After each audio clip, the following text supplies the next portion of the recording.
Good morning, everybody. Today I wanted to share just a quick how-to on planting dahlias, and I'm posting this because I get a lot of questions from friends and family and folks online here, and it's really easy, and they are such bougie, amazing, gorgeous blooms. They're well worth the effort to get them in the ground. It's not that hard. They're actually really not that hard. So this is what I am planting today. These are just some basic a basic packet of dahlias. I did get these at a big box store. Some gardeners don't prefer that because you can run into issues like finding gall or disease. I'm taking a chance because they were cheap. So I think I got this at Menards for really cheap on rebate. So I have 3 of them. They are dinner plate. You can see that description here. That means that the blooms are huge. Like this bloom here that they put off, 6 inches, 8 inches, some of them get to be 10 inches big. So worth it. And they are a great cutting flower, so the more you cut the blooms off, put them in a vase, enjoy them, the more they will put off more blooms. So it's a win-win. Totally worth your time. I had an ant crawling on the phone, so I just knocked him off. Of course I did, because I'm out here digging.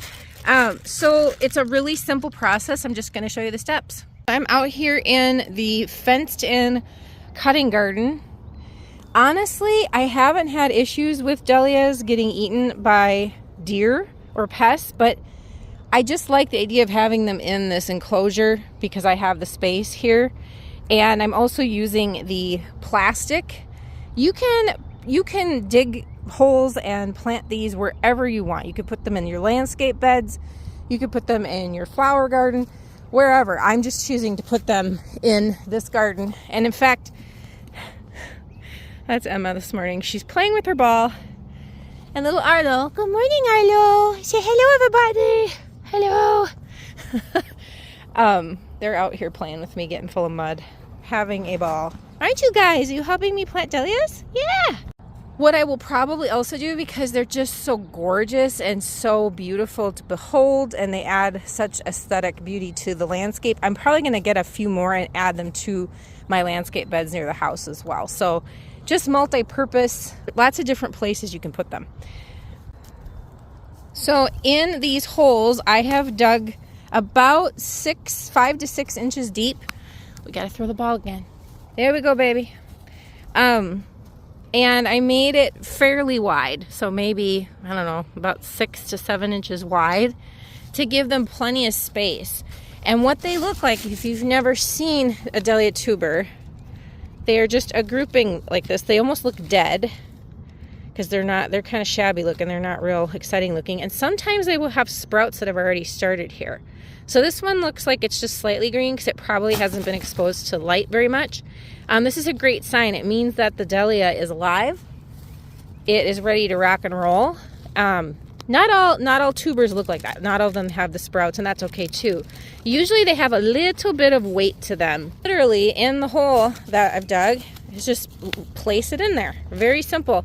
You want to lay it horizontal, flat, so that the different tuber legs just rest sideways. And if you do have any sprouts, make sure they're poking up, because that's what's going to become the stem that comes out of the ground. And then I'm just literally going to cover it. And what's funny is different sources will say different things. Like this packet says to only plant it 3 inches deep. I have never seen that.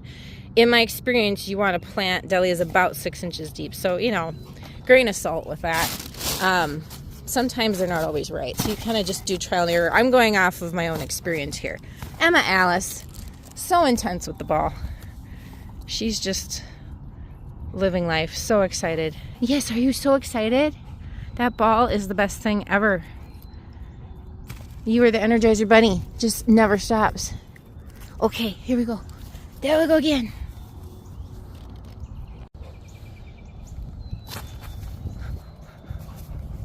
Another one. This one here, you could see again, it's got a nice little sprout. That makes me feel real excited. Throwing it in the hole.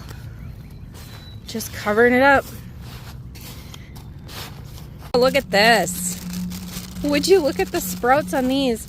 Oh my gosh, they look awesome.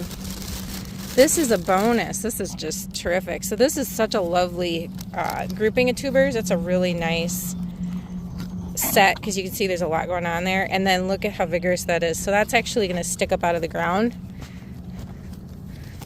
I am going to just dig this a little bit deeper because I feel like I didn't get as deep as I wanted. So then I'm sticking it in the ground and I'm letting that stick up and out of the surface here because it is already on its way. Oops, this is another one. Oh, cool. Got a bonus. Yep, that looks terrific. Off to a great start. Look at this one. Ooh. So great.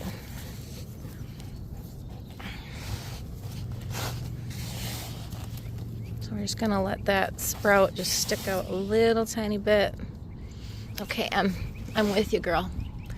Here we go. Whew. One extra. It's kind of like Baker's dozen in these bags. They say they have 3, but this one has an extra. So I'm gonna put that one in one of the gorgeous landscape beds near the house so that we can enjoy it there. And lastly, we are just going to water them in. So you just give them a real good drink so it will soak down into the soil around the tuber. And then the key thing I have read and have done over the years, because I've been growing these for I think at least 5 or 6 years now, you leave them alone. So this is something that you may not know or may be surprising. You're supposed to, they're playing, thus the squealing. You do not water them after this initial watering. So I want to make sure I'm abundantly clear. This is a tip and hint with dahlias. You water them in when you first plant them like I'm doing right now. And you do not water them again until after they have sprouted out of the ground. And I'm not sure why that is, but it's a thing that a lot of dahlia growers will tell you. Now this one has sprouted, of course, but I'll just kind of play that one by ear. I think I might just keep watering it, but you're supposed to wait now. Like they get a good old douse and then they do their thing underground. They sprout, they come up and emerge.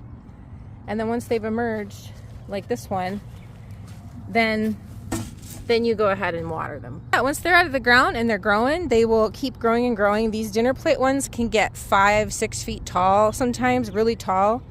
And you'll want to stake them. So they are a plant that needs support. So I'm glad I've got them next to a fence here. Or you can just put like a single stake in the ground and then just use some, some string or some zip ties or different twist ties to secure them to whatever stake you have. And they will be absolutely amazing. And they take a while. In our zone, we're in zone 4B in Minnesota. These will usually start blooming in August and then they keep going up until frost. So we get a good runway of a couple months with them as long as we keep cutting the blooms, which is so enjoyable because obviously it's like the more you use them, the more they put off, which is a win-win. So happy planting and enjoy.